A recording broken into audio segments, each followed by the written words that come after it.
सहनाववतु सहनौ भुनक्तु सह वीर्यं करवावहै तेजस्विनावधीतमस्तु मा विद्विषावहै।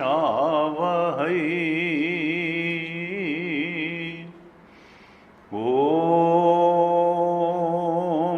शान्ति शान्ति शान्ति।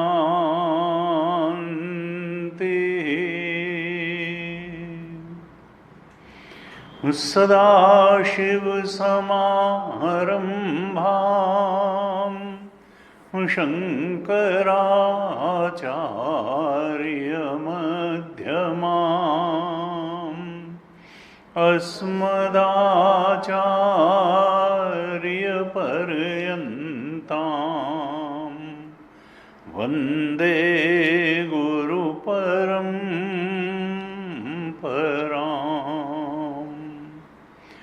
अज्ञानतिमिरान्धस्य ज्ञानाञ्जनशलाकया चक्षुरुन्मीलितं येन तस्मै श्री गुरवे नमः। तस्मै श्री गुरवे नमः। सच्चिदानन्दरूपाय विश्वोत्पत्त्यादिहेतवे तापत्रयविनाशाय श्रीकृष्णाय वयं नुमः। यं प्रव्रजन्तमनुपेतमपेतकृत्यम् द्वैपायनो विरहकातराजुहाव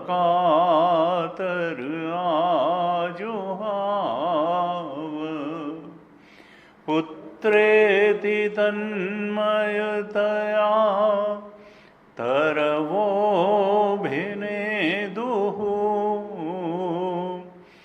तं सर्वभूतहृदयं मुनिमानतोऽस्मि। तं सर्वभूतहृदयं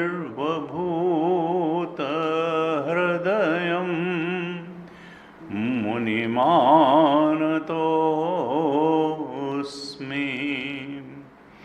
नारायणं नमस्कृत्य नरं चैव नरोत्तमं देवीं सरस्वतीं व्यासं ततो जयमुदीरये। कृष्णाय वासुदेवाय हरये परमात्मने प्रणतक्लेशनाशाय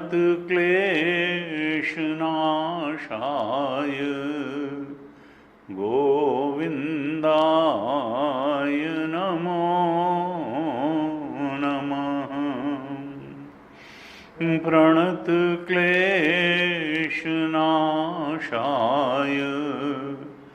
गोविन्दाय नमो नमः।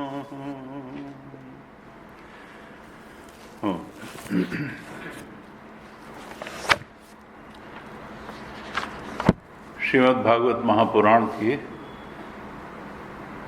चर्चा के क्रम में हम लोग सप्तम स्कंद के अंतिम अध्याय पर चर्चा कर रहे थे। हमने पिछली कक्षा तक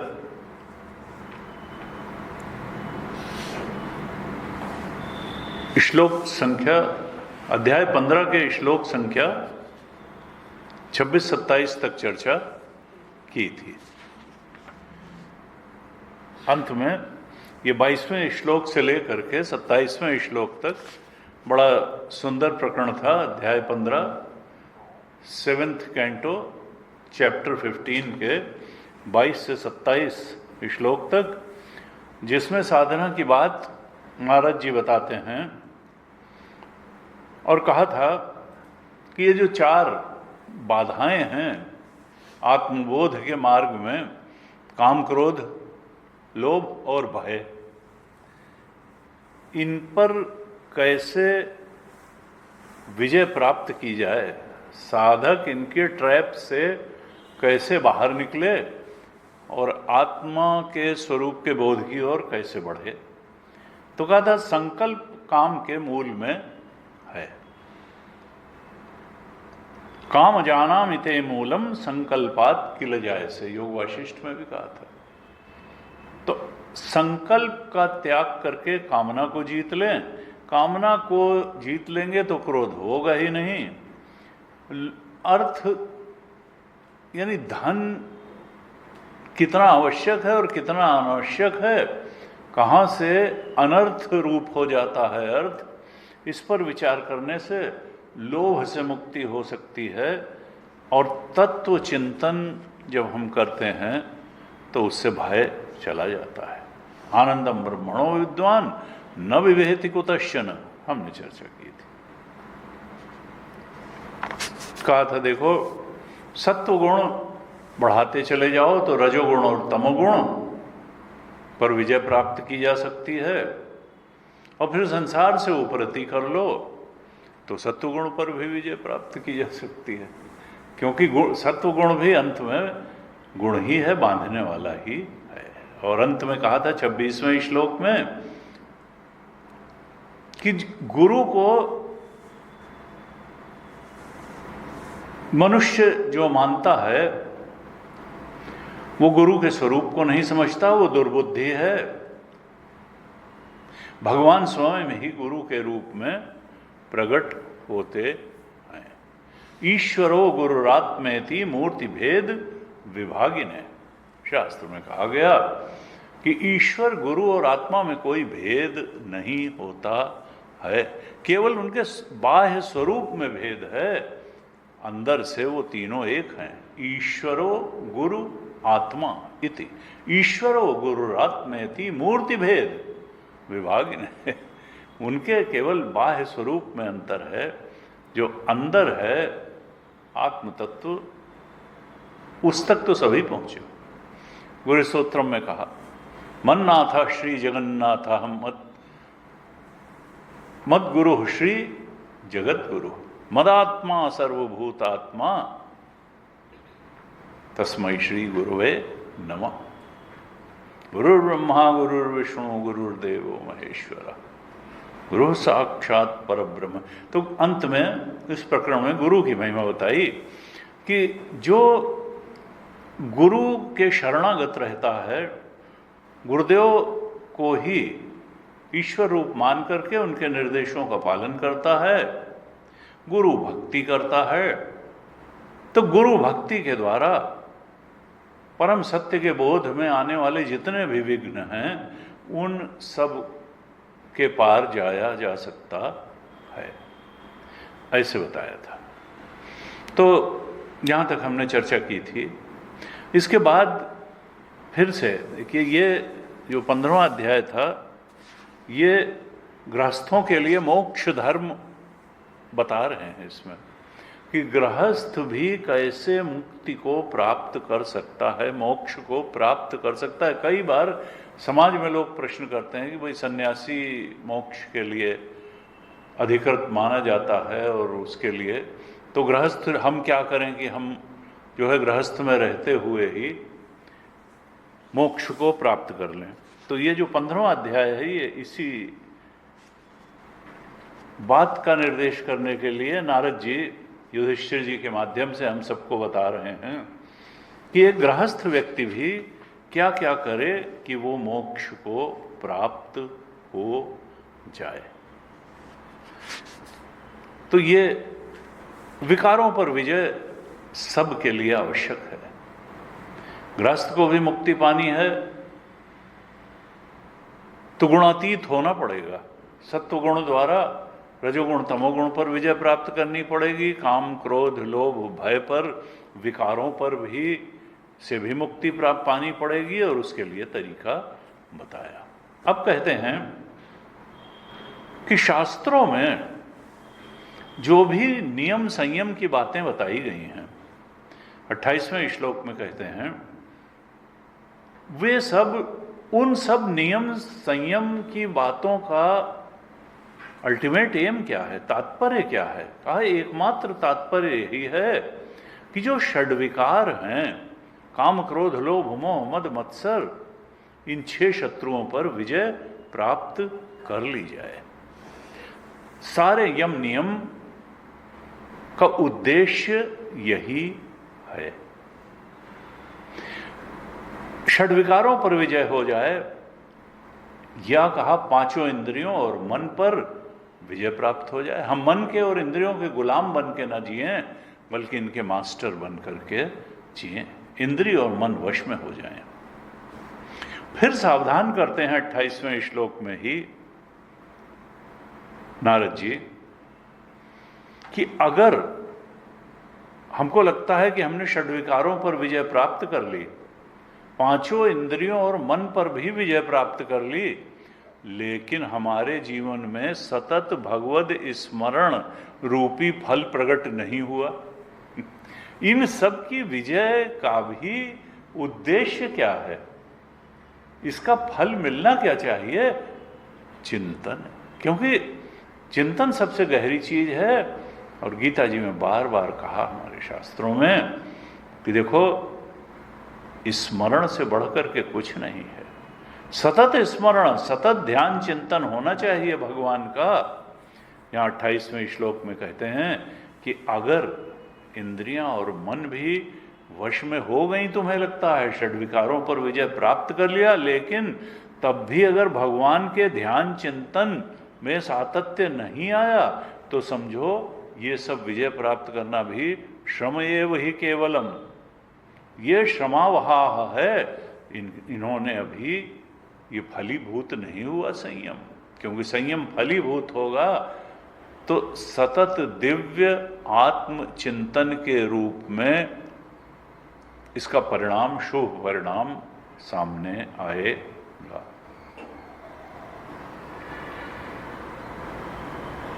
तो सब साधनों का फल यही है कि इंद्रियां और मन वश में हो जाएं, षड्विकारों पर विजय हो जाए। साधन इसीलिए किया जाता है। और फिर साधन का भी फल क्या है कि सतत भगवत ध्यान भगवत चिंतन सहज रूप में होने लगे। पहले भी भागवत जी में कहा कि सारी साधनाओं का उद्देश्य क्या है कि भगवान में मन लग जाए। केनापि उपायेन मनः कृष्ण निवेशयेत, किसी भी तरह से मन भगवान में लगे, वही साधना है, वही साधना का क्रम है जो भगवत चिंतन में मन को लगा दे, भगवान की प्रेमा भक्ति जिससे पैदा हो जाए, अनात्म से आसक्ति का त्याग हो जाए, तो यही तो है। धन्याष्टकम एक ग्रंथ है भगवान शंकराचार्य का, वहां पर ज्ञान की परिभाषा देते हुए भी यही लिखा कि तज ज्ञानम प्रशमकरम यदि इंद्रियाणाम, ज्ञान वही है जो इंद्रियों को शांत कर दे, संसार में इनकी भाग दौड़ को खत्म करके और इंद्रियों को और छठी इंद्रिय मन को भी भगवान में लगा दे। तज ज्ञानम प्रशमकरम यद इंद्रियां, इंद्रियों को तो शांत कर दे, संसार की भाग दौड़ से शांत कर दे और परमात्मा में लगा दे। तज ज्ञानम प्रशमकरम यद इंद्रियाणाम, और जानने योग्य क्या है, तो वहां कहा तज ज्ञेयम यद उपनिषद सुनिश्चितार्थम, ज्ञेय क्या है, ज्ञान क्या है जो इंद्रियों को शांत कर दे, और ज्ञेय क्या है, जानने योग्य क्या है। दुनिया में हजार चीजें हैं जो लोग जानते हैं, लेकिन वास्तव में जानने योग्य क्या है। कहा उपनिषद का जो सुनिश्चित अर्थ है, उपनिषद ने जिसको सत्य निर्धारित किया है, तत्व निर्धारित किया है, वास्तव में वही जानने योग्य है। और उपनिषद ने किसको सत्य और तत्व निर्धारित किया है, आत्मा को, आत्मा के ब्रह्म स्वरूप को। तो जानने योग्य क्या है, आत्म तत्व। सब कुछ जान लिया और आत्मा को नहीं जाना, तो भी जानने योग्य जो असली बात थी उसको जाना ही नहीं। तज ज्ञेयम यद उपनिषद सुनिश्चितार्थम, चाइनीज फिलोसफर है, तो उसने लिखा कि देखो, जो संत होता है वो एम्बिशन को घटाता है। हम एम्बिशन को बहुत बड़ी चीज मानते हैं, वो एम्बिशंस को कम करता है अपने शिष्यों की, और रिजॉल्व को बढ़ाता है। हम, क्योंकि एम्बिशन हमेशा संसार में ही होती है, ये बन जाएं, ये बन जाएं, ये बन जाएं, ये पालें, और संसार क्या है, संसार तो इल्यूजन है। संसार में पाके भी न पाया हो जाता है। सपने होए भिखारी नृप, रंक नाक पति होए, जागे लाभ न हानि कछु तिमि प्रपंच जिए जोए। यहां कुछ पालोगे तो भी वो कितने दिन के लिए होगा, शरीर छूटते ही सब खत्म। तो ये जो एम्बिशन का ढिंढोरा पीटा जाता है, वो सत्य से मुंह चुरा के पीटा जाता है। उसने कहा ये एम्बिशन के पीछे छुप करके तुम अपने को धोखा देते हो, सत्य से मुंह चुराते हो। हम तो बड़े भारी अचीवर हैं। काहे का अचीवर? जिसने आत्मा को जाना, अचीवर वही है। जिसने आत्मा को न पा करके जिन्हें क्या क्या पा लिया, उसने कुछ पाया नहीं है। उसने कुछ पाया नहीं। वो सच्ची चीज से वो एक कमजोर आदमी है, वो अचीवर नहीं है। उसने अपनी कमजोरी को, वो जानता है कि वो कमजोर है, लेकिन उसने अपनी कमजोरी को अचीवमेंट के पीछे छिपाया हुआ है। अगर वो कमजोर न होता, नायम आत्मा बलहीन लभ्य, बलहीन को ये आत्मा उपलब्ध नहीं होता है। लेकिन एम्बिशन और एम्बिशस चीजों को पा करके वो अपने को भी धोखा देता है कि मैंने जाने क्या पा लिया और मैं कितना सक्सेसफुल हूं। सक्सेसफुल वही है जिसने सत्य को पाया, जिसने आत्मा को पाया। तो वो चाइनीज फिलोसफर वो कहता था कि जो सच्चा संत होगा वो तुम्हारी एम्बिशंस को तुमसे छीन लेगा और तुम्हारे रिजॉल्व को गहरा कर देगा। तुमसे कहेगा कि ऐसा रिजॉल्व, ऐसा दृढ़ निश्चय करो कि आत्म तत्व का बोध प्राप्ति ही करना है। उसके लिए चाहे जितनी चीजों का त्याग करना पड़े, उपेक्षा करना पड़े, छोड़ना पड़े, जितनी आसक्तियों को छोड़ना पड़े, वो सब हमें स्वीकार है। तो ऐसा त्याग करके करने में बल चाहिए। कमजोर आदमी त्याग नहीं कर सकता है। कमजोर आदमी संग्रह करता है, भोग करता है, त्याग करने के लिए बहुत ताकत चाहिए, रिजॉल्व चाहिए। तो ये जो एम्बिशन नामक चीज है, सत्य से मुंह चुराना है, आत्म तत्व से मुंह चुराना है, ये कमजोरी का लक्षण है, ये बहादुरी का लक्षण नहीं है। उसने कहा। और यहां पर कहा तज ज्ञानम प्रशम कर्म, यदि ये जो संसार की भागदौड़ में इंद्रियां लगी हैं, इसको जो शांत कर दे वही ज्ञान है, यानी अध्यात्म ज्ञान ही ज्ञान है। और ज्ञेयम यद उपनिषद सुनिश्चितार्थम, जो उपनिषद का सुनिश्चित अर्थ है, अर्थात आत्मा, क्योंकि सत्य वही है, वही जानने योग्य है। तज ज्ञेयम, आत्मा ही जानने योग्य है। और ते धन्या भूय परमार्थ निश्चित इहा, इहा का मतलब चेष्टा। धन्य वही हैं जिनकी चेष्टाएं इस संसार में कुछ पाने के लिए दौड़ दौड़ के नहीं होती हैं, बल्कि जिनकी चेष्टाएं आत्म तत्व के बोध में स्थित होने के पश्चात होती हैं। यानी वो संसार का असली कल्याण करेगा, वो संसार का असली कल्याण करेगा जिसने अपना कल्याण किया हुआ है, जिसने आत्म तत्व के बोध में दृढ़ निष्ठा प्राप्त कर ली है। परमार्थ निश्चित ते धन्या, जिन्होंने परमार्थ तत्व के बोध में स्थिति, दृढ़ स्थिति प्राप्त कर ली है, उनके द्वारा जो चेष्टाएं होती हैं वही वास्तव में कल्याणकारी होती हैं। नहीं तो व्यक्ति स्वार्थपरायण जीवन जीता रहता है, अपने को भी परेशान करता है, दूसरे को भी परेशान करता है। ते धन्या, धन्य कौन है? धन्याष्टकम का पहला श्लोक यह है, ते धन्या भूय परमार्थ, इस धरती पर धन्य वही हैं परमार्थ निश्चित ही है, जो परमार्थ तत्व के बोध में के बारे में जिनका निश्चय हो गया है। यानी उसने निश्चय की ही तो बात है। हम तो अभी अपने को देह मान के बैठे हैं, मन बुद्धि मान के बैठे हैं, इच्छाएं मान के बैठे हैं, लेकिन वो जानता है कि हम आत्मा हैं और आत्मा ब्रह्म है। ऐसी जिसकी निश्चित दृष्टि हो गई, बोध हो गया, उसी की चेष्टाएं इस धरती का कल्याण करती हैं। शेषास्तु भ्रम निलये परिभ्रमंत, श्लोक कहता है भगवान शंकराचार्य का, धन्याष्टकम का पहला, कि इसके अलावा जो लोग हैं वो अभी इस संसार के भ्रम में ही भ्रमित हो रहे हैं। भ्रम निलय परिभ्रमंत, ये जो संसार रूपी भ्रम है, यहीं कोई न कोई लक्ष्य निर्धारित करके और यहीं भ्रमित हो रहे हैं।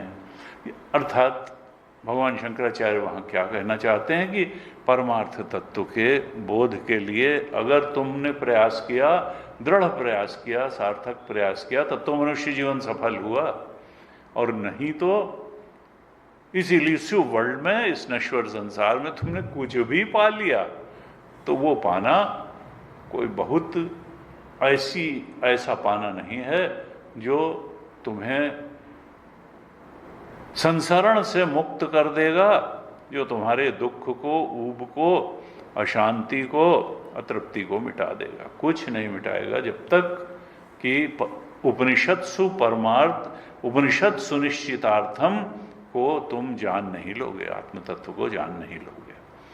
तो यही कहा कि, और वो भगवान के अभ्यास योग युक्तेन चेतसा नान्यगामिना परमम पुरुषम दिव्यम याति पार्थानुचिंतन, चिंतन के द्वारा ही उस परमार्थ तत्व को, कृष्ण तत्व को, भगवत तत्व को जान लिया जाता है, लगातार चिंतन से। तो चाहे तो षड्विकार पर विजय हो, चाहे 5 इंद्रियों और 6ठे मन पर विजय हो, इन पर विजय वास्तव में हुई है, ये इसी फल से निर्धारित होगा कि भगवान या आत्म तत्व का दिव्य चिंतन, सतत दिव्य चिंतन हुआ या नहीं हुआ। अगर नहीं हुआ तो अभी केवल श्रम ही हो रहा है, साधना में परिणाम नहीं आ रहा है। नारद जी कहते हैं कि जैसे व्यक्ति खेती करता है, व्यापार करता है, बहुत तरह के उद्यम करता है जीवन में, लेकिन ये सब संसार को पाने, धन को पाने, विभिन्न पद आदि पाने के लिए जो उद्यम किए जाते हैं, उन उद्यमों का परिणाम भगवत प्राप्ति नहीं होता है। खेती और व्यापार आदि या ऐसे ही अन्य संसार प्राप्ति के लिए किए गए उपायों का फल मुक्ति नहीं होता है। वो सब उद्यम, वो सब व्यापार मुक्ति नहीं दे सकते हैं। उसी प्रकार से अगर किसी का अंतःकरण शुद्ध नहीं है, मलिन अंतःकरण वाले व्यक्ति के श्रौत और स्मार्त कर्म भी कल्याणकारी नहीं होते, उल्टा फल दे देते हैं। इसलिए निष्काम कर्म बहुत आवश्यक है, संयम बहुत आवश्यक है, साधना बहुत आवश्यक है। षड्विकारों को हृदय से दूर करके हृदय को निर्मल करना आवश्यक है। इंद्रिय मन के ऊपर संयम भी आवश्यक है, जिससे हम अपने लक्ष्य आत्मबोध की ओर बढ़ें। फिर कहते हैं नारद जी, जो अपने मन पर विजय प्राप्त करना चाहता है वो आसक्ति का त्याग करे, धीरे धीरे करे, आसक्ति का त्याग करे और परिग्रह का भी त्याग करे। क्योंकि व्यक्ति संग्रह और भोग ये सामान्य रूप से समझता है कि इससे बड़ी खुशी मिल जाएगी, सुख मिल जाएगी, कृतार्थता का अनुभव हो जाएगा। कहते नहीं, आसक्ति और परिग्रह का त्याग करे और एकांत में अकेला रहे। विविक्त देश सेवित्वम अरति ही जन संसदी, गीता जी ने कहा। समान विचारधारा के लोगों से इंटरेक्ट करे, लेकिन भीड़ से बचे, भीड़ के विचारों से भी बचे। क्योंकि हर व्यक्ति यही बताएगा, अरे वो तुलसीदास ने क्या रामायण लिखी होगी, हम सब जानते हैं, हम व्यवहारिक व्यक्ति हैं। अरे भाई उपनिषद वगैरह क्या सुनने चले गए, गोल्फ खेलो। हमको बताया एक्चुअल बात। उनका अरे गोल्फ खेलो भाई, जिंदगी गोल्फ खेलने के लिए मिली है, सत्संग करने के लिए नहीं मिली है। देखो मैं कितने ऊंचे पद से रिटायर हुआ और अभी भी गोल्फ खेल रहा हूं। अब इस तरह से खुलेआम गीता के उपदेशों की टक्कर में अपनी दुष्ट और भ्रष्ट और सीमित धारणाओं को थोपने वाले लोग बहुसंख्या में हैं समाज में। जो एकदम से गीता को चैलेंज करने की, I don't like all these things. तो तुम असंतुष्ट भी रहोगे, अशांत भी रहोगे, अतृप्त भी रहोगे, ऊबे भी रहोगे, और उसी में अपने पद और प्रतिष्ठा और धन को लेकर के नाच नाच के लोगों को ये जताने की कोशिश करोगे कि आई एम एन अचीवर, हमने जाने क्या पा लिया, पाया हुआ कुछ नहीं है। ये तुम भी जानते हो अंदर से, हो दूसरे भी जानते हैं। इसीलिए जब तक आदमी कुर्सी पे बैठा रहता है तब तक हजार नमस्कार करने वाले होते हैं। जैसे ही कुर्सी से जाता है तो चपरासी भी दूसरी तरफ मुंह कर लेता है। लेकिन वो समझता है कि जैसे मुझे, अरे वो कुर्सी थी जिसको स्वार्थ लाए करें सब प्रीति, सुर नर मुनि सब कहे यह रीति। तुम एडवर्स एंट्री दे दोगे, इसलिए जो है वो नमस्कार कर रहा था। अब क्या, हम लोग एक बार जा रहे थे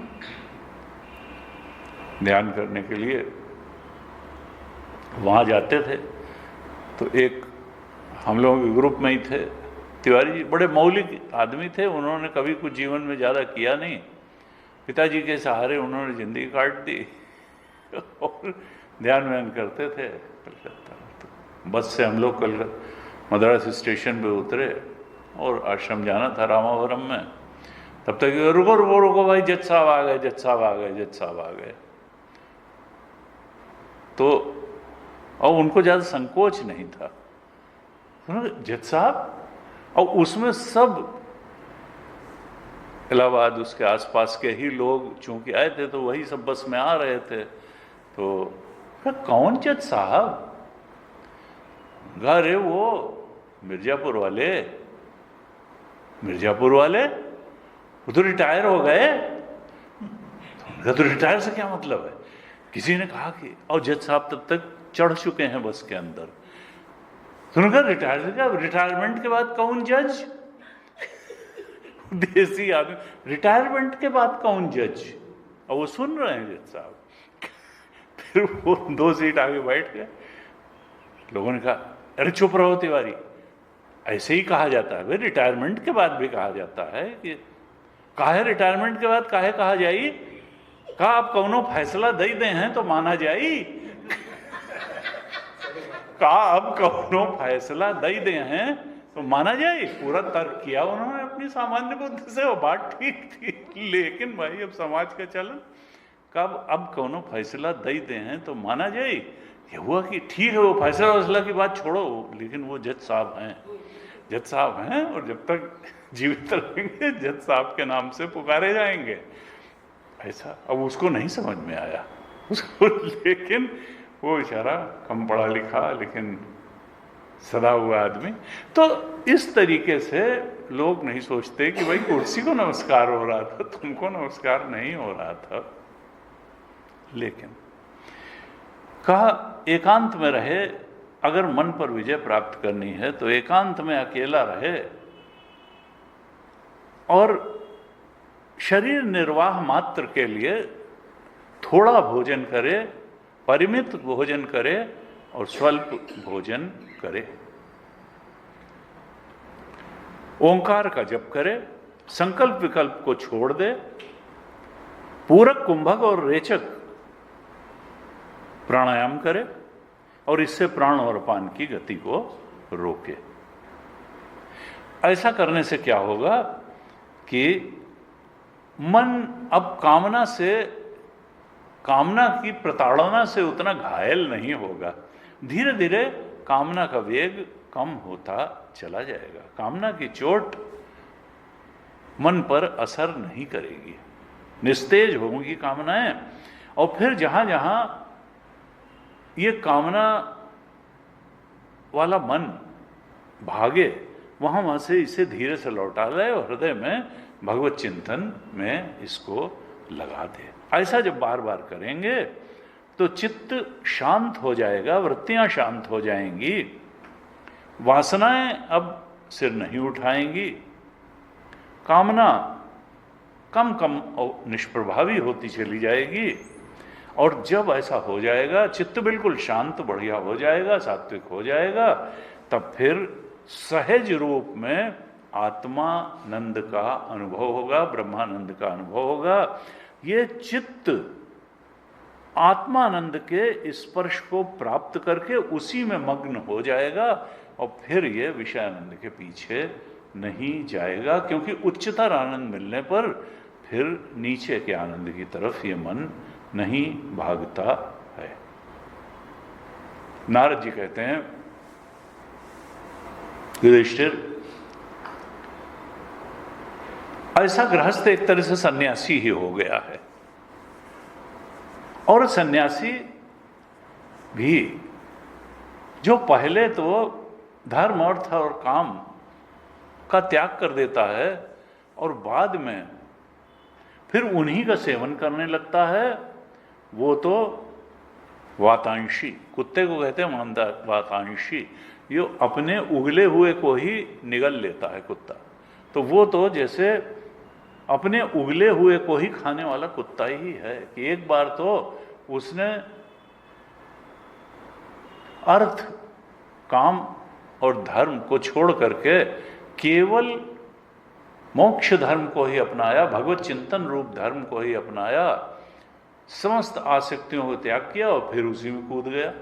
तो ये तो निर्लज्जता है और वो तो वातांशी है, उल्टी खाने वाला कुत्ता ही जैसे।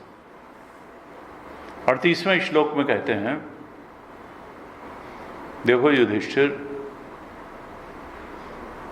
कर्म त्यागी गृहस्थ, गृहस्थ अगर है तो उसको कर्म करना चाहिए, क्योंकि गृहस्थ पर ही तीनों आश्रम बाकी के निर्भर हैं।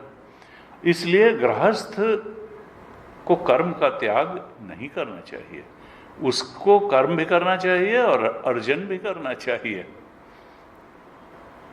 तो कर्म त्यागी गृहस्थ शोचनीय है, व्रत त्यागी ब्रह्मचारी शोचनीय है।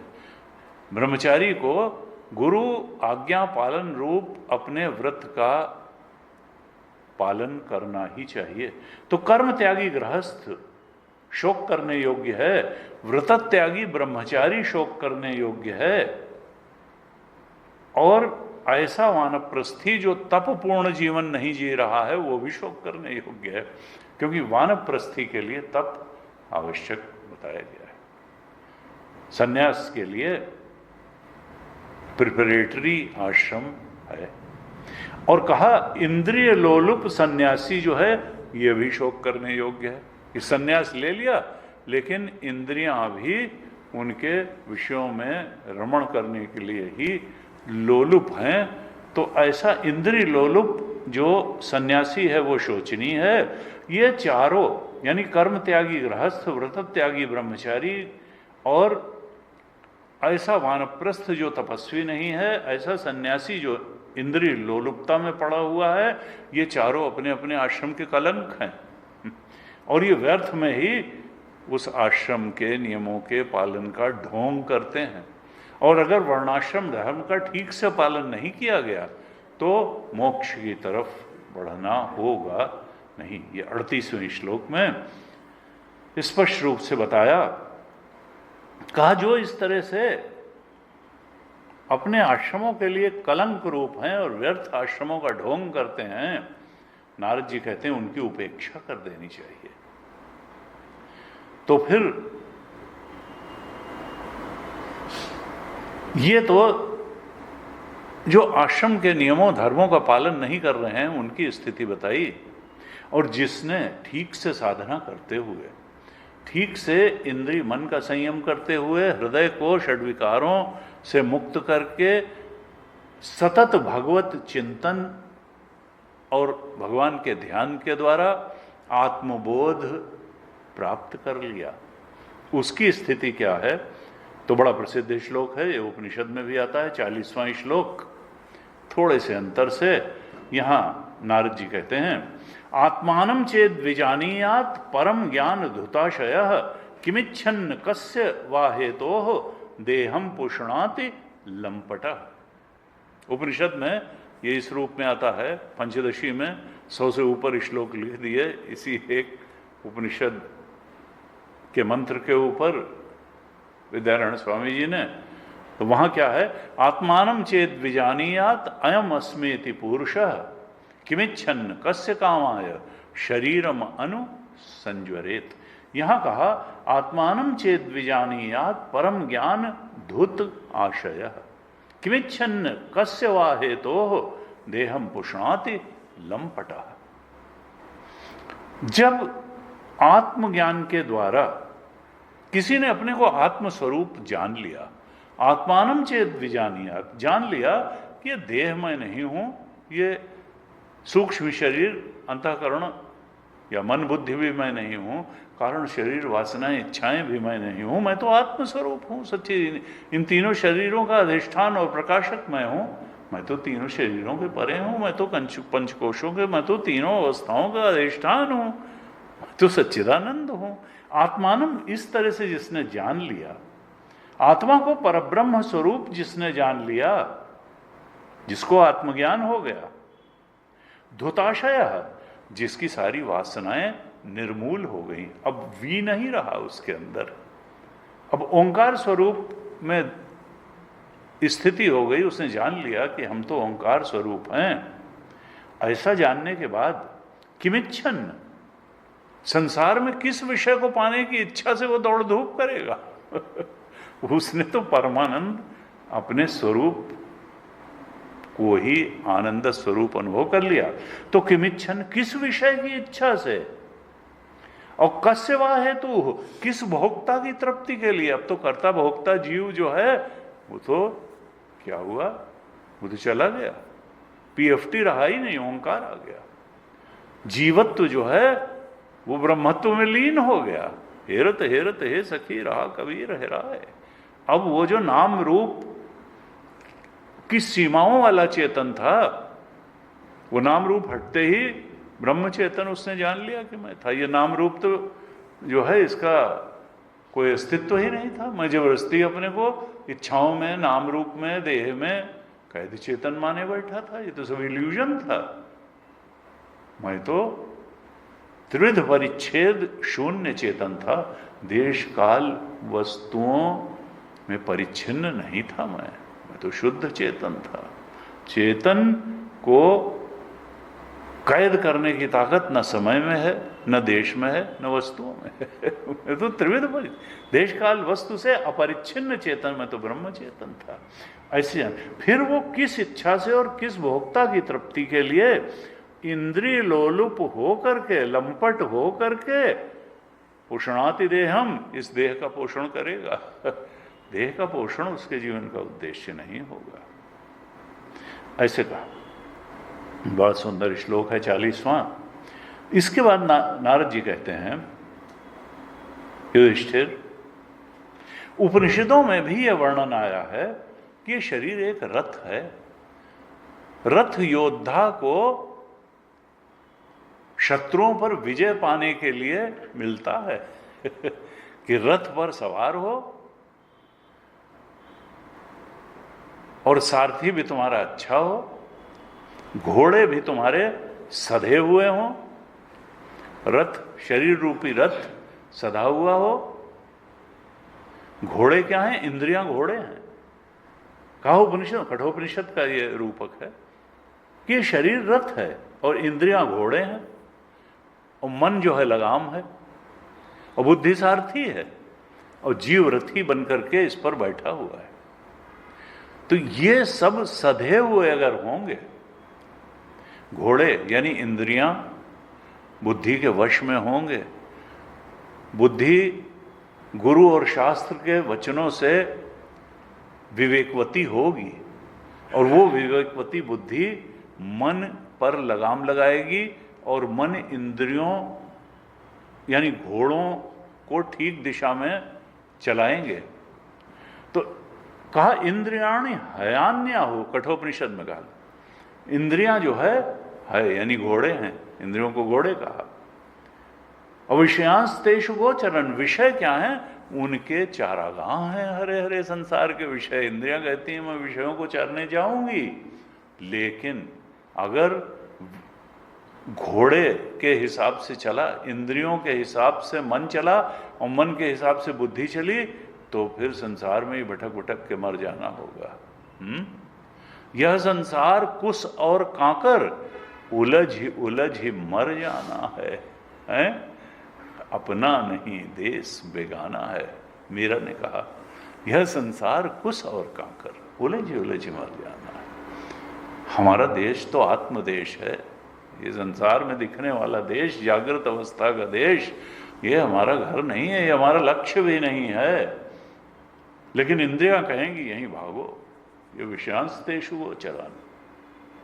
तो वहां कहा कि बुद्धिम तो सारथिम विद्धि मनः प्रग्रहवान नरा। मन जो है लगाम है, इंद्रियां घोड़े हैं, संसार के चारागाह विषय जो है वो विषय गोचरान, बढ़िया चारागाह है। बुद्धि सारथी है। तो बुद्धि सारथी, बुद्धि बहुत शुद्ध। इसीलिए हमारे यहाँ साधना में बुद्धि का बहुत, जितना वेदांत ने साधना में आध्यात्मिक उन्नति में बुद्धि का आदर किया है, किसी अन्य धर्म में बुद्धि का इतना आदर नहीं किया गया है। बुद्धि अगर विवेक, खंडा जी महाराज तो कहते थे सारी साधनाओं का एकमात्र उद्देश्य है समझ को सुधारना। ये समझ अगर सुधर जाए, समझो सब सुधर गया। नहीं तो जैसे अभी हमने थोड़ी देर पहले कहा कि हर व्यक्ति ये झंडा उठाने को तैयार रहता है कि गीता नहीं सुननी है, क्लास में नहीं जाना है, उपनिषद नहीं सुनना है, भागवत नहीं सुननी है। क्यों? क्योंकि हमको सारा ज्ञान है। बाकायदा कहते हैं लोग, और झगड़ने को तैयार हो जाते हैं। हमको सब ज्ञान है, हम सब जानते हैं, हमको कोई ज्ञान लेने की जरूरत नहीं है। और शास्त्र क्या कहता है? तेषाम येषाम न विद्या न तपो न दानम ज्ञानम न शीलम। जिनके पास येषाम न विद्या न तपो न दानम, न विद्या है न तप है। अगर तपपूर्ण जीवन नहीं है तो वो ज्ञानी वानी नहीं है, वो भोगी है। भोगी के पास ज्ञान नहीं है, ये बात तय है। ते येषाम न विद्या न तपो न दानम ज्ञानम न शीलम न गुणों न धर्मा। जो गुणवान नहीं है, जो धर्मशील नहीं है। ते मर्त्य लोके भुवि भार भूता, वो इस मर्त्य लोक में, इस धरती पे बोझ के रूप में जिंदा है। भुवि भार भूता, और मनुष्य रूपेण मृगाश्चरन्ति, वो मनुष्य के रूप में पशु ही हैं। वो भले कहें कि मैं तो सब जानता हूं, मुझे सब ज्ञान है, तो ज्ञान में नहीं है। कह देने से ज्ञान नहीं हो जाता है कि मुझे सब ज्ञान है। मनुष्य रूपेण मृगाश, वो मनुष्य रूप में पशु ही हैं, ये शास्त्र ने कहा। अपनी पीठ ठोंक लेने से तुम महापुरुष नहीं हो जाते हो। ये कबीर आश्रम के बाबा थे, भाई वो फलाने हैं, वो कहते हैं कि हमने ये किया, हमने वो किया, वो किया और ऐसे किया। तो सुनते रहे सुलझे हुए थे। उन्होंने कहा एक चीज बताएं, आज तक स्वयं को महान कहने से कोई महान नहीं हुआ। जब दूसरे उसको महान कहते हैं तभी वो महान होता है।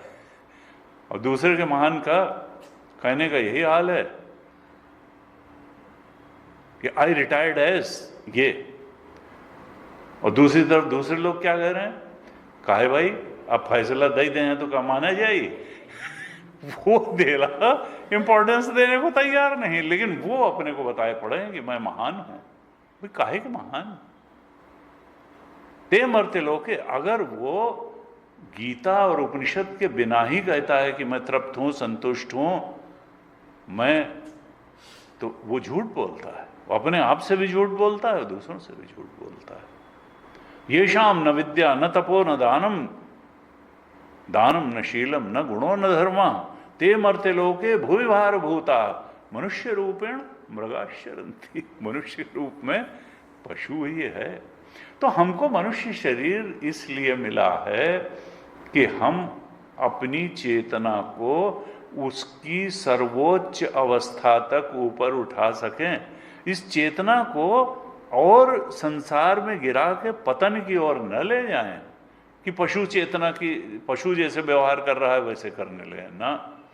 हम तो, गुरुदेव कहते थे, हम पशु मानव के रूप में अगर पैदा भी हुए हैं तो हम मानव बने, साधक बने, और फिर देव मानव, डिवाइन पर्सनालिटी तक अपनी चेतना को डिविनिटी तक उठा दें, आत्मबोध तक उठा दें। तब तो हमने इस मनुष्य जीवन का सार्थक उपयोग किया। साधन धाम मोक्ष कर द्वारा पाए न जेहि परलोक समारा। और परलोक का मतलब आत्मलोक में जो नहीं गया, परलोक का मतलब स्वर्ग नहीं है कोई। पाए न जेहि परलोक समारा सो परत्र दुख पावे सिर धुनि धुनि पछिताए और काल ही कर्म ही ईश्वर ही मिथ्या दोष लगाए।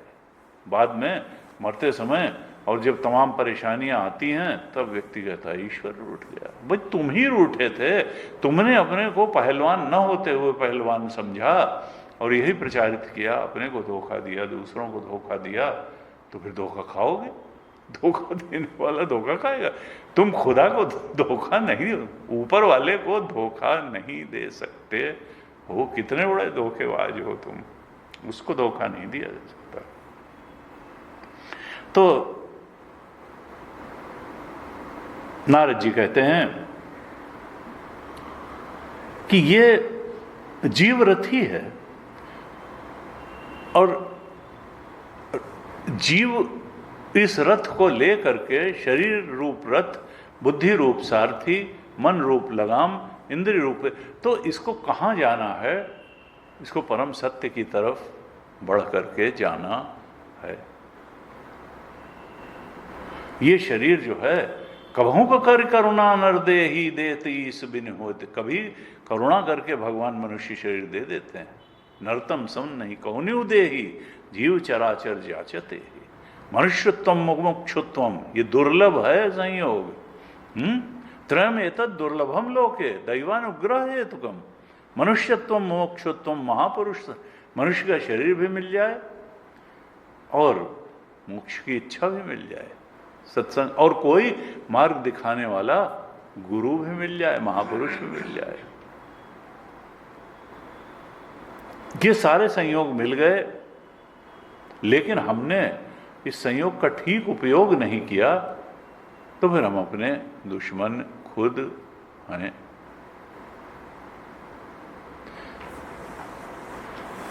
नर तन पाए विषय मन देही, पलट सुधा ते सठ बिसले। एक ही बार पूरी रामायण में तुलसीदास जी ने शठ शब्द का इस्तेमाल किया। वो बड़े शठता का प्रदर्शन कर रहे हैं, जो मनुष्य शरीर पाकर भी परमात्मा के चिंतन करने के बजाय, परमात्मा को पाने का प्रयास करने के बजाय विषयों का चिंतन कर रहे हैं और विषय भोग का ही प्रयास में लगे हुए हैं। नर तन पाए विषय मन देही, पलट सुधा, वो जैसे अमृत को छोड़ करके विष पीने के लिए तैयार हैं अपने ही दुश्मन। पलट सुधा ते सठ बिस ले ही, और कांच किरिच बदले ते ले ही, करते डार परसमणि दे। पारसमणि थी लेकिन उसको तो छोड़ दिया और कांच की रिच ले लिया उसको। कहते हैं कि ये तो भाई मनुष्य शरीर, स्वर्ग नर्क अपवर्ग निसेनी, ज्ञान विराग भगत शुभ देनी। स्वर्ग भी जा सकते हो, अपवर्ग भी जा सकते, मोक्ष भी पा सकते हो, लेकिन नरक में भी जा सकते। स्वर्ग नर्क अपवर्ग निसेनी, ये सीढ़ी है, जहां चले जाओ। नीचे भी सीढ़ी से जा सकते हैं, ऊपर भी चढ़ सकते हैं, ऊपर चढ़ो। यहां पर कहा कि ये एक कठोपनिषद में ही और मंत्र आता है, उसी का यहां पर ट्रांसलेशन 41-42 श्लोक में, बल्कि 42 श्लोक में जैसे कर दिया गया है। वहां पर कहा कि प्रणवो धनु शरो ही आत्मा ब्रह्म तल लक्ष्य मुच्यते। प्रणवो धनु शरो ही आत्मा ब्रह्म तल लक्ष्य मुच्यते, अप्रमत्तेन वेद्धव्यम शर्वत तन्मयो भवेत। कहा प्रणवो धनु शरो ही आत्मा। प्रणव क्या है? धनुष है। प्रणव का धनुष ले लो और उस पर बाण क्या है? जीवात्मा बाण है। ओंकार का धनुष, प्रणव माने ओंकार, ओंकार का धनुष है प्रणव धनु, और शरो ही आत्मा, ये जीवात्मा, आत्मा का मतलब यहां जीवात्मा है। यानी प्रणव का जप करो, ओंकार का जप करो, उसी में डूबो। प्रणवो धनु शरो ही आत्मा और ब्रह्म तल लक्ष्य मुच्यते। जीवात्मा रूपी बाण को ब्रह्मात्मा रूपी लक्ष्य में की तरफ छोड़ो। कैसे? प्रणव के धनुष पे चढ़ा के प्रणव का जप करो। प्रणवो धनु शरो ही आत्मा और ब्रह्म तल, लक्ष्य क्या है बाण का? ब्रह्म, ओंकार स्वरूप। प्रणवो धनु शरो ही आत्मा ब्रह्म तल लक्ष्य मुच्यते, अप्रमत्तेन, प्रमाद मत करो इसमें। अप्रमत्तेन, उसको बिल्कुल तेजी से छोड़ो। सतत चिंतन मनन द्वारा उस जीवात्मा रूपी बाण को प्रणव रूपी धनुष पर चढ़ा करके ब्रह्म रूपी लक्ष्य की तरफ उसको छोड़ दो। प्रमाद मत करो इसमें। अप्रमत्तेन वेद्धव्यम, जा करके वो जीवात्मा ब्रह्मात्मा में लीन हो जाए, एक हो जाए। ब्रह्म तल्लक्ष्यमुच्यते अप्रमत्तेन वेद्धव्यम शर्वत्तन, जैसे बाण जा करके अपने लक्ष्य में भेद करके एक मेघ होते आता है, इसी तरह ये जीवात्मा ब्रह्म रूपी लक्ष्य में जा करके एक मेघ हो जाए, दूरी न रहे कोई, अद्वैत हो जाए, उसके साथ मिल जाए ब्रह्म। यहां भी यही कहा 42वें श्लोक में कि ओंकार का धनुष ले लो और जीवात्मा रूपी बाण उस पर चढ़ा लो, परमात्मा ही उसका लक्ष्य है, और जीवात्मा को परमात्मा में लीन कर दो। जो कठोपनिषद में कहा था वही बात यहां कही। फिर कहते हैं कि इस जीवात्मा के परमात्मा ब्रह्मात्मा में मिल जाने, उसमें एक में खो जाने, इस मार्ग में के बहुत से शत्रु हैं, बहुत से शत्रु हैं। तो ये जो है, ये शत्रु कौन कौन से हैं? कहा राग द्वेष। अगर राग द्वेष बने रहेंगे तो फिर ये जीवात्मा तो राग द्वेष से ही डील करने में, ये ब्रह्म तल्लक्ष्यमुच्यते अप्रमत्तेन वेद्धव्यम कहां से होगा? शर्वत तन्मय कैसे होगा? तो राग द्वेष शत्रु है, इन शत्रुओं का नाश करना पड़ेगा, तभी आत्मा रूपी सिंहासन, ब्रह्मात्मा रूपी सिंहासन पर जाके जीवात्मा बैठ पाएगा। अगर जीवात्मा राग द्वेष में ही पड़ा रहेगा तो फिर अपने ब्रह्म स्वरूप रूपी सिंहासन पर विराजमान नहीं हो पाएगा। इसलिए इन शत्रुओं का नाश करना साधना द्वारा बहुत आवश्यक है। राग द्वेष बाधा बन जाएंगे, तृष्णा बाधा बन जाएगी, प्रमाद भी बाधा बन जाएगा, भूख और नींद भी बाधा बन जाएंगी अगर ये रजोगुण और तमोगुण ही बने रहे। कहा शोक मोह भय मद मान अपमान, दूसरों के गुणों में दोष निकालना, छल करना, हिंसा करना, दूसरों की उन्नति देख करके जलना, ये सब और ऐसे ही जीवों के और भी बहुत से शत्रु हैं। कहते हैं कि इन पर विजय पाने के लिए, इनका नाश करने के लिए दो का आश्रय आवश्यक है। एक तो गुरु का और दूसरे भगवान का।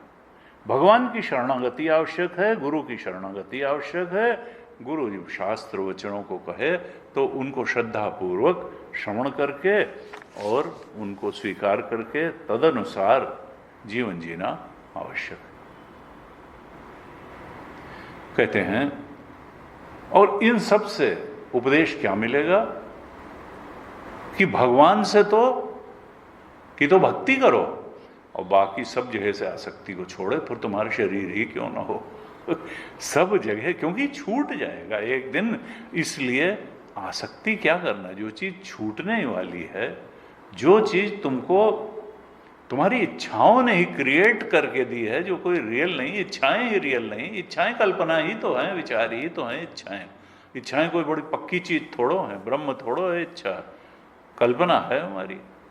तो इच्छाओं का ही प्रक्षेपण, ये शरीर भी है, ये संसार भी है, ये जीव भी है। अब इच्छाएं ही जब कल्पना है तो फिर ये जीवत्व भी कल्पना है, ये शरीर भी कल्पना है, ये संसार भी। इससे आसक्ति का त्याग करने से हम सत्य आत्मा की तरफ बढ़ते चले जाते हैं। अगर हम प्रमाद करेंगे तो ये दुष्ट इंद्रिय रूपी घोड़े जो हैं, बुद्धि रूपी सारथी को और इस रथ के स्वामी जीवात्मा को उल्टे रास्ते पे डाल देंगे, जहां पर कि इसकी सारी साधना को विषय रूपी लुटेरे लूट लेंगे। गीता जी में भी उनको यही कहा कि 3 अध्याय के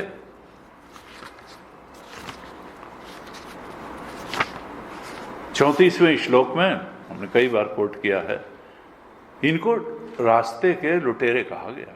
इंद्रियस्य इंद्रियस्यार्थे रागद्वेषो व्यवस्थितो तयोर नवशमागच्छेत तौ ह्यस्य परिपंथिनो। ये राग द्वेष रास्ते के लुटेरे हैं, राहजन हैं, सारी साधन लूट लेंगे अगर हम प्रमाद करेंगे और दुष्ट घोड़े, इंद्रिय रूप घोड़े, इन पर बुद्धि रूप सारथी कंट्रोल नहीं रखेगा, ये संसार के कुएं में विषय रूपी लुटेरे गिरा देंगे। अब कहते हैं कि वैदिक कर्म दो प्रकार के होते हैं। ये बड़ा सुंदर प्रकरण है। एक है, दो मार्ग हैं और दो तरह के कर्म हैं। एक मार्ग है प्रवृत्ति मार्ग और दूसरा मार्ग है निवृत्ति मार्ग। प्रवृत्ति मार्ग से संसार की प्राप्ति होती है और निवृत्ति मार्ग से मोक्ष की प्राप्ति होती है। हैं दोनों वेद सम्मति ही मार्ग। तो वैदिक कर्म दो प्रकार के हैं। एक है प्रवृत्ति परक कर्म और दूसरा है निवृत्ति परक कर्म। जो वृत्तियों को विषयों की ओर ले जाता है वो कर्म प्रवृत्ति परक कर्म है, और जो वृत्तियों को विषयों की ओर से लौटा करके आत्म साक्षात की ओर ले जाता है ते हैं जो कर्म, वो निवृत्ति परक कर्म है। तो पहले प्रवृत्ति परक कर्म के बारे में बताते हैं कि प्रवृत्ति परक कर्म मार्ग से क्या होता है कि बार बार जन्म मृत्यु की प्राप्ति होती है, व्यक्ति संसरण में जीव बना रहता है। और निवृत्ति परक मार्ग से, निवृत्ति परक मार्ग क्या है? या तो भक्ति मार्ग कहें या ज्ञान मार्ग कहें, ये निवृत्ति परक मार्ग हैं। इनसे परमात्मा की प्राप्ति हो जाती है।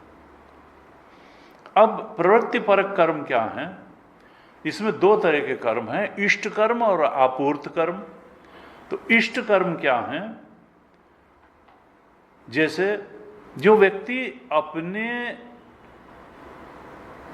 कल्याण के लिए करता है, सांसारिक कल्याण के लिए, जैसे पाठ करवाता है, पूजा करवाता है, हवन करवाता है, अग्निहोत्र करवाता है, तमाम तरीके के, और तो ये सब क्या हैं? ये द्रव्यमय जो कर्म हैं, तमाम तरह के द्रव्यों से तमाम तरह के हवन, यज्ञ, पाठ, पूजा आदि, ये इष्ट कर्म हैं, अपने लिए करता है व्यक्ति।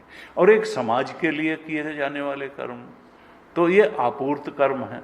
पूर्त कर्म कहते हैं, जैसे देवालय बनवा, मंदिर बनवा दिया, किसी ने बगीचा बनवा दिया, कुआं बनवा दिया, प्याऊ लगवा दिया, तो ये सब क्या है? ये पूर्त कर्म है, इष्ट पूर्त कर्म। लेकिन ये प्रवृत्ति परक हैं दोनों, और ये सकाम भाव से युक्त हैं, इसलिए ये मुक्ति का कारण नहीं बनते, ये संसार के बंधन में फंसाए रखने का ही कारण बनते हैं। कहते हैं अब इसकी गति क्या होती है? जो प्रवृत्ति कर्म करने वाला प्रवृत्ति परायण पुरुष है, वो मरने के बाद, देह छूटने के बाद, वो जीव, ऐसा पुरुष दक्षिणायन मार्ग से होता हुआ चंद्रलोक में पहुंचता है और पितृयान के मार्ग से फिर से संसार में जन्म ले लेता है। दक्षिणायन मार्ग से जाकर के चंद्रलोक में के देवताओं के पास पहुंचता है और पितृयान मार्ग से फिर से संसार में जन्म ले लेता है।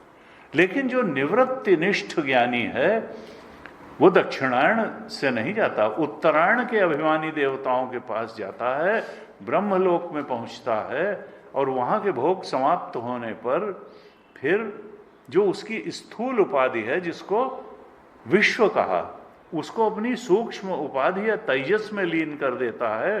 फिर उस तेजस या सूक्ष्म उपाधि को कारण उपाधि या प्राज्ञ में लीन कर देता है, और फिर उस कारण उपाधि को भी तुरीय में लीन कर देता है, साक्षी स्वरूप हो जाता है।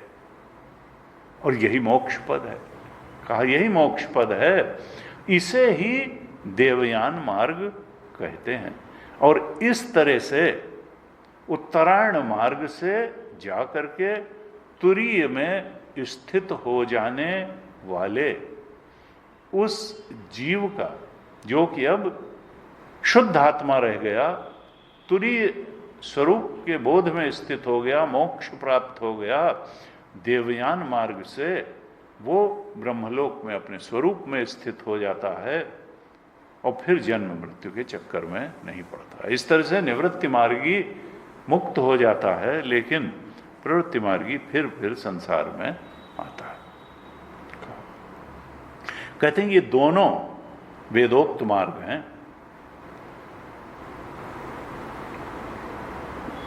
फिर कहते हैं नारद जी, देखो युधिष्ठिर, भगवान ही सब कुछ बने हुए हैं। बाहर भोग रूप से भी परमात्मा ही उपलब्ध हो रहे हैं, अंदर भोक्ता रूप से भी परमात्मा ही उपलब्ध हो रहे हैं। भगवान के अलावा यहाँ कुछ और वास्तव में है नहीं। अंदर हमारे वही भोक्ता बन के बैठे हैं, बाहर वही भोग विषय के रूप में भोग विषय बन करके बैठे हैं। जो कुछ भी उपलब्ध होता है इस सृष्टि में, तत्ववेत्ता ये जानता है कि वो परमात्मा के अलावा कुछ नहीं है, प्रतीति मात्र है, सुपर इम्पोजिशन है। स्वयं परमात्मा ही उस रूप में भाषित हो रहे हैं। अस्थि भाति प्रियम नाम रूप है केवल। तत्ववेत्ता चूंकि ये जानता है, वो अनेक भेदों के होते हुए अंदर भोक्ता रूप और कर्ता रूप का अनुभव करते हुए, बाहर भोग विषय और संसार के भेद विभेद का अनुभव करते हुए भी जानता रहता है कि तात्विक दृष्टि से न अंदर परमात्मा के अलावा कुछ है, न बाहर परमात्मा के अलावा कुछ है। इस तरह से अद्वैत दृष्टि होने के कारण वो मोहित नहीं होता, न अपने तीन शरीरों से में मोहित होता है, न बाहर संसार के अनेक भोग भेद विभेद में मोहित होता है। वो जानता है कि ये संसार दर्पण में दिखने वाली नगरी की तरह है, जहां अनेक भेद विभेद दिख रहे हैं दर्पण में प्रतिबिंबित, लेकिन वहां वास्तव में कुछ नहीं है, वो प्रतिबिंब ही है। वहां कोई नगरी वगैरी नहीं है हैं? वो तो गंधर्व नगर जैसा है।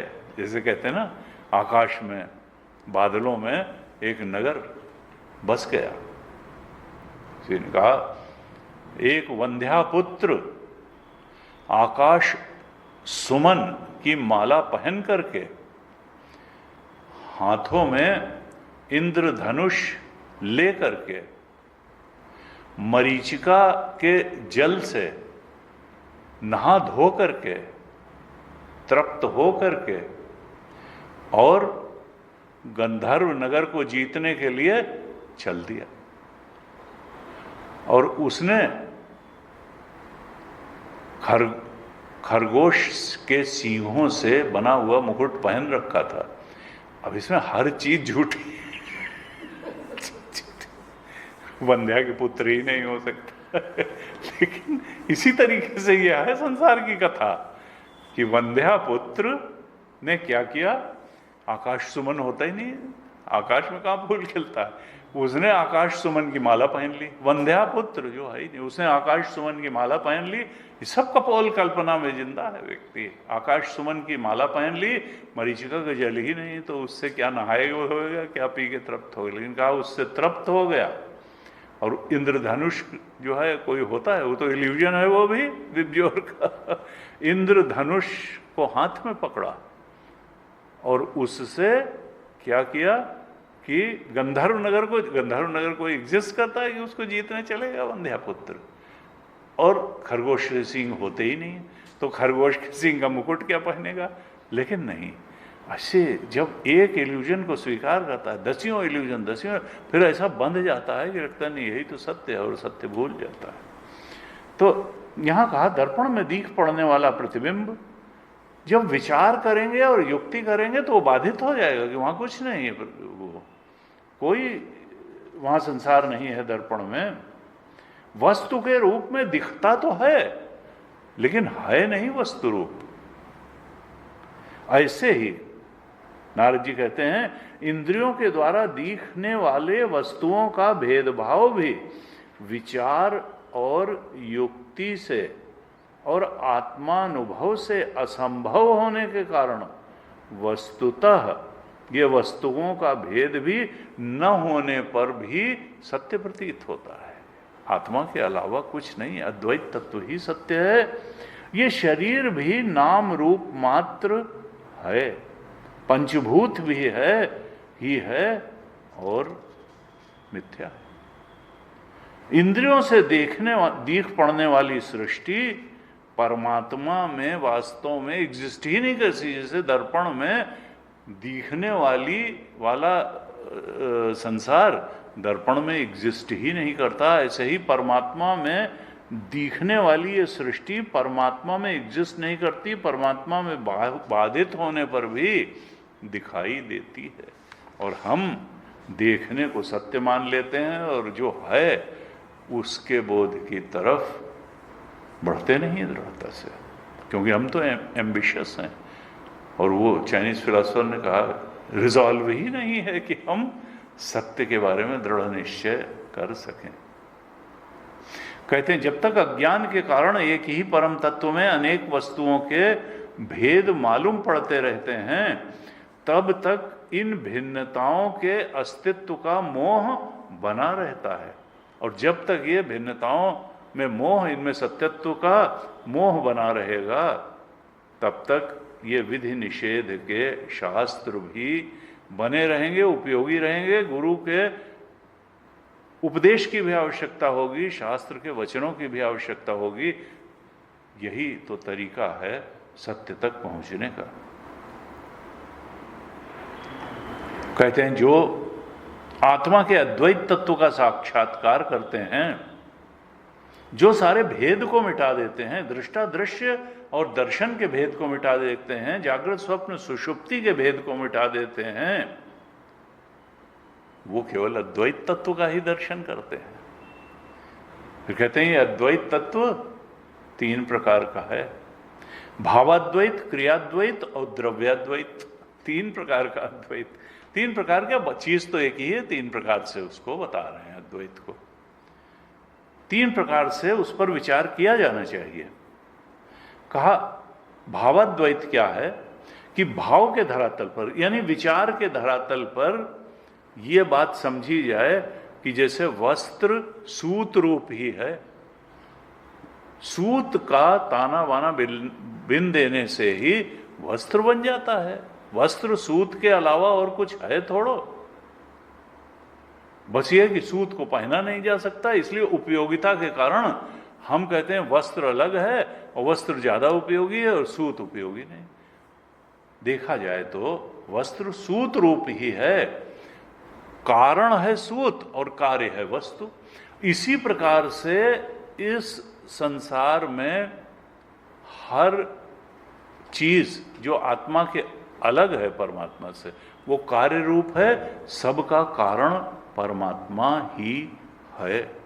ये जो भेद है वो कार्य में है, कारण में भेद नहीं है। इस तरह से सबके कारण परमात्मा को जान करके, अद्वैत तत्व को जान करके विचार के धरातल पर सबकी एकता का ही विचार कर लेना, ये भावाद्वैत है। ये भावाद्वैत है। विचार के धरातल पर एकता की सिद्धि हो जाना भावाद्वैत है। और फिर कहा कर्म के धरातल पर भी ये अद्वैत सिद्ध होना चाहिए कि जो मन वाणी शरीर से कर्म हो रहे हैं वो सब परब्रह्म परमात्मा में ही हो रहे हैं, ये सब उसमें अध्यस्त हैं। इस तरह से भाव करके सारे कर्मों को परमात्मा को ही समर्पित कर देना, ये क्रियाद्वैत है। सारी क्रियाएं यही तो कर्मयोग है, परमात्मा को समर्पित कर देना, क्योंकि वो असल में सच्ची बात तो वही है। ये जीव को समर्पित करना, ये भोग वृत्ति को समर्पित करना, ये सच्ची बात नहीं। फिर कहा कि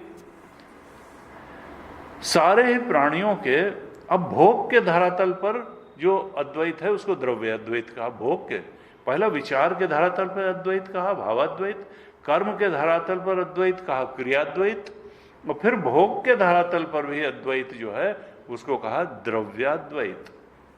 कि सारे प्राणियों के स्वार्थ और भोग एक ही हैं। ये नहीं है कि किसी का स्वार्थ अलग है, सबके स्वार्थ वही, सबके भोग वही हैं। अपने पराये का कोई भेद नहीं है, न कोई अपना है न कोई पराया है, एक आत्म तत्व है। इस प्रकार का विचार जब होता है तो कहा ये द्रव्याद्वैत है। फिर कहते हैं नारद जी, युधिष्ठिर, मैं पूर्व कल्प में एक गंधर्व था और मेरा नाम था उपवरण। मैं बड़ा सुंदर था और गंधर्व लोग तो नाच गाना करते हैं, और मैं बड़ा प्रमादी था और विलासी था। एक बार देवताओं के यहाँ एक ज्ञान सत्र हुआ जिसमें बड़े बड़े संतों को बुलाया गया और मुझे भी बुलाया गया। तो अब देवताओं के यहाँ संतों के बीच में तुमको भजन गाना चाहिए था। तुम गंधर्व भले थे, लेकिन इन्होंने कहा कि मैं वहाँ जब गया तो वहाँ मैंने लौकिक गीतों, मतलब श्रृंगार परक गीतों को गाना शुरू कर दिया।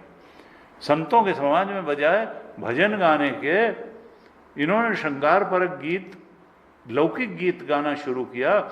और जब उन्होंने देखा कि मैं वहाँ संत समाज का, देवताओं का उस पूरे ज्ञान सत्र में उल्टी बात कर रहा हूँ, तो उन लोगों ने कहा कि हमारा अपमान कर रहा है ये व्यक्ति तो यहाँ आकर के। और तब कुपित हो करके उन्होंने मुझे शाप दे दिया, और उनके शाप से मैं दासी पुत्र हुआ।